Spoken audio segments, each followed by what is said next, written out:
Hello, everyone. I'm pleased to present the findings of our recent customer segmentation analysis on behalf of my team. I am Miracle Isemuze, the team lead. Here is the content of the entire work that we are presenting today. And in the executive summary, we've been able to summarize our strategic recommendation based on customer segmentation in order for Serenity Retail Store to effectively engage all customer segment across the company. We've also detailed some information about the retail store globally, as well as some information about Serenity Retail Store itself. What is the problem that Serenity Retail Store is trying to solve? They are trying to understand their customer base, right? In terms of demographics, purchasing behavior, and psychographics. So we are here to help them understand their customer base, help them segment it, profile those segments so that they can better engage, with their customer base. And the methodology we have adopted in solving the problem that has been presented to us is extracting data from SQL, making assumptions on those data, cleaning up the data, analyzing the data, creating dashboard, and at the end of the day, coming up with recommendations and also coming up with performance metrics for the company to adopt. We have gone ahead to segment our customer based on certain strategy, right? Using certain criteria like age, gender, education, occupation, marital status. We've used all of these categories to try to segment the customer base for Serenity Retail so that we can further dive into profiling each of those segments, which we are doing next. Here we have decided to introduce segmentation profiling based on demographic, purchasing power, and psychographic characteristics. And then we further break down the customers of Serenity Store in order to understand their preferred products, their preferred channel of adverts. And in doing that, we're able to break the customers down in terms of the data provided into young adults.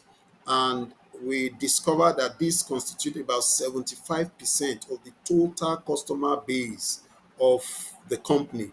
And we've listed some of those trending products that they prefer and their preferred channel of advert. We've also identified the 18% middle age category of Serenity Retail Store customers and the products that they prefer and their preferred channel of advertisement. We also identified the elderly that form about 7%, and then the product they also prefer and their preferred channel of advert as well. We didn't just stop there. We have also gone further to categorize this customer into low income customer, middle income customer, and high income customer. This is to further help the company tailor its marketing strategy in terms of providing discounted product to the low income earners, promotional product, low price product to them, to providing status product to the high income earners, exotic products to the high income earners, and then as well as the middle income earners as well. And we've also done some form of profiling in terms of marital status, where we discovered that the singles constitute 33% of the total customer base of Serenity Retail Store, and the married constitute about 32.7%, and the divorce constitute 34.3%. We have also gone further to profile the customers in terms of purchasing behavior. their spending score, their preferred channel, their annual spending as well. And we also went further to look at some psychographics and characteristics as well, in terms of number of vehicles, number of children, home ownership, membership level, just to further understand the traits, the personalities, the value of these categories of customers. And here is our first dashboard with all the KPIs clearly defined. The first chart here is helping us to categorize our customers, by age group. So we look at the various age and try to understand which of the age constitute the most of the customers. And we discover that the age 25 to 44 constitute that 75% that we have talked about earlier in our segmentation profiling. And then we also looked at average spending score by age category.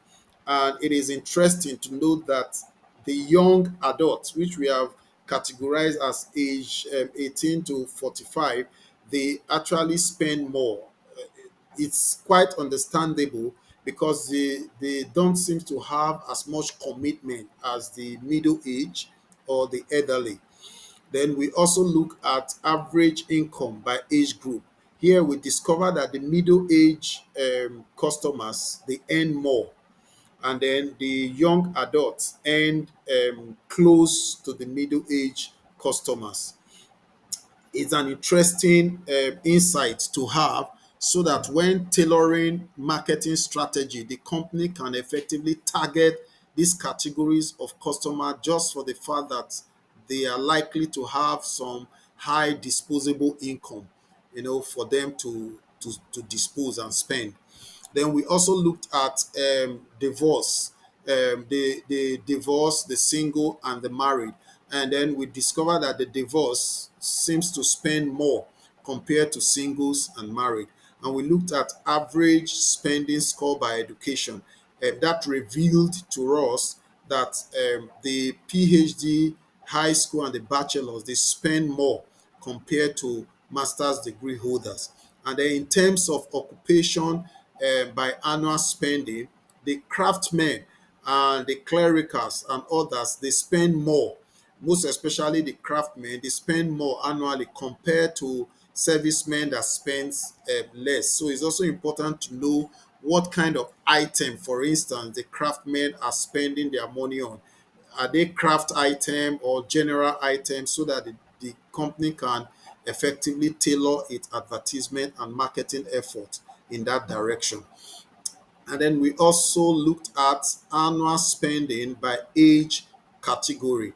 So we discovered that the same age category that forms 75%, they spend more annually.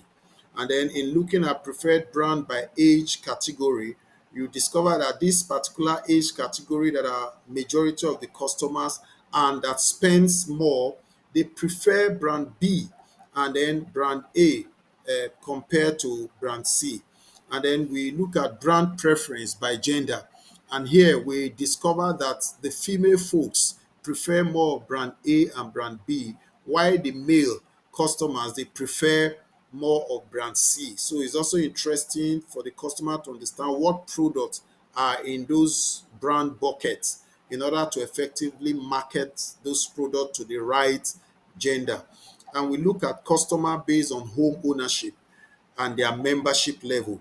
And we discover that customers that own home tend to favor the VIP membership more.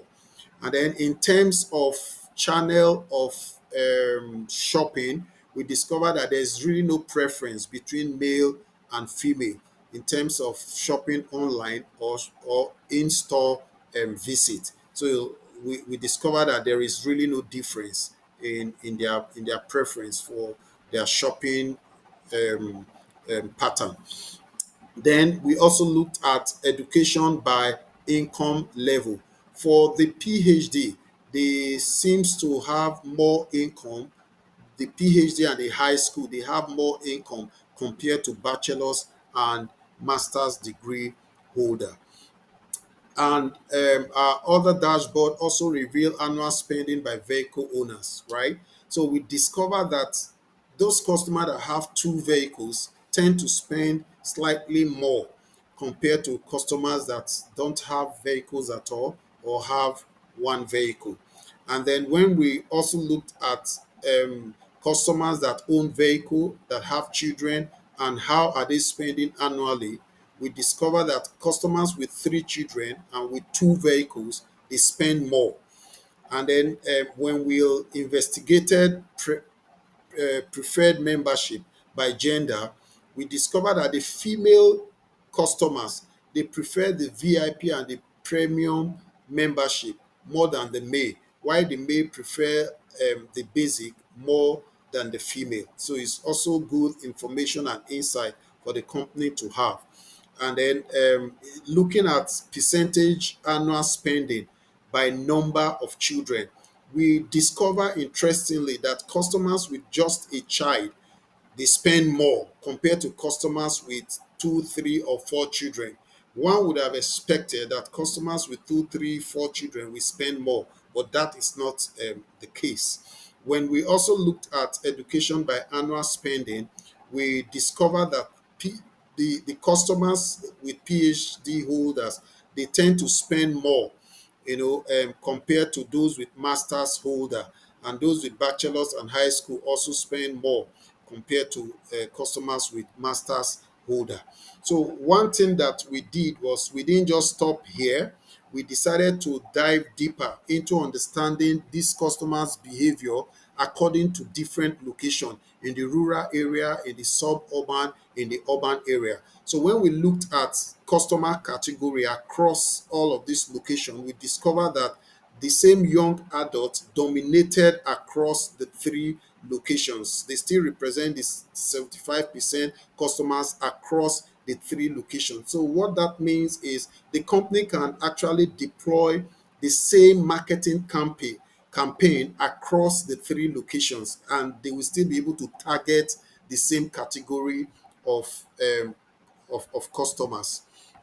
Then looking at average income across the three locations as well, we also discovered that the young adult and the middle-aged customers are the high earners across the three locations, and the two of them combined together form 93%. So whatever marketing strategy is targeted at the young adult and the middle-aged customers can actually be deployed across the three locations, and it will still be effective. Looking at annual spending across all locations as well, we discovered that the young adults dominated, annual spending across all three locations. So they spend more both in rural, suburban, and urban areas. So in that wise, the company can as well also deploy uniform strategy across those three locations and still be able to target the right customers. Then when we looked at brand preference across these three locations, it says differently. Um, Different genders prefer different brands in different locations. So what that means is the company cannot deploy same marketing strategy across these locations. They need to be careful to target different genders in different locations with different brand in order to make their marketing campaign and marketing strategy more effective and engaging. Having done all of this analysis, we came up with the following recommendation.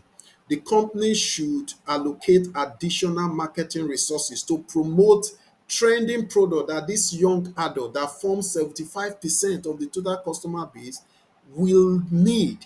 All of these products that we have detailed in the segmentation profiling, the company should channel efforts, more resources to ensure that these products are always available and put in the face of these categories of customer.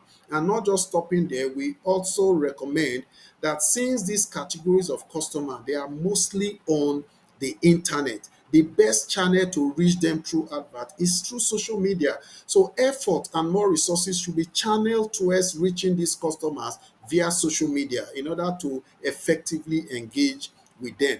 And because this level of customers also constitute this huge number, 75%, we also recommended that the company should ensure that the trending product, the kind of product that they prefer, should be regularly stocked, should be regularly available in stock for them, in order to effectively engage them and maximize sales. And not just stopping there, the 34% VIP membership, the company needs to also ensure that the luxury product that they like is always available in stock for them as well. And then we went further to recommend that the company should consistently engage with its VIP members with exclusive, events that will help them engage with them one on one, so that they can, from time to time, better understand their preferences and their behavior per time. And then we also went further to recommend that the company should maintain both online and in-store presence, because majority of its customer, both male and female, they actually prefer both channel. And then finally, we recommend that middle-aged customers that boost the higher income from our analysis, and the young adult, which are the spenders, the company must pay attention to these two class of customer, in terms of marketing strategy, engaging with them, and constantly keeping in touch with them as well. Having given all of this recommendation, we decided to propose certain performance metric that the company needs to watch out for in order to really stay on top of their game. We are recommending that the company should maintain a minimum average spending score of 51. That is where they are currently. They shouldn't fall below that. They should monitor it and watch it. Rather, they should make effort to ensure that they increase it. And then secondly, that the company should ensure that its total customer base do not fall below 10,000 that it is currently, but rather they should strive to improve that number. And then the company should monitor its annual spending to remain above 50 million. That is where it is currently. They should improve on that number. And the company should, from time to time, monitor customer churn rates, ensure that they understand, are they losing customer, are they gaining customer. It is very, very important to keep that customer number up there and not allow it to drop. The company should also strive to determine average transaction value. So each customer that walks into the store, each customer that visits the online platform to make purchase, the company needs to ensure that they are monitoring how much are they spend averagely. If it drops below their projection, they should intensify their marketing effort to ensure that they are meeting their target. Also, because they have these huge categories of customer that form that 75% that are mostly on social media, they cannot afford to keep their eyes off the social media. They need to be on social media, monitoring their engagement with this class of customers from time to time. And also, they need to, from time to time, get feedback from their customers, analyze those feedback, and then implement those recommendations from those feedback. And then finally, our conclusion basically summarize what we have put out there as our findings, as our recommendations, and as our performance metric, encouraging the company to try to adopt our recommendations and our performance metrics, and better engage with their customers. And here is to acknowledge all Team Bravo members that contributed to this task and made it a success. We say thank you, and we appreciate all your work and your contributions. Thank you.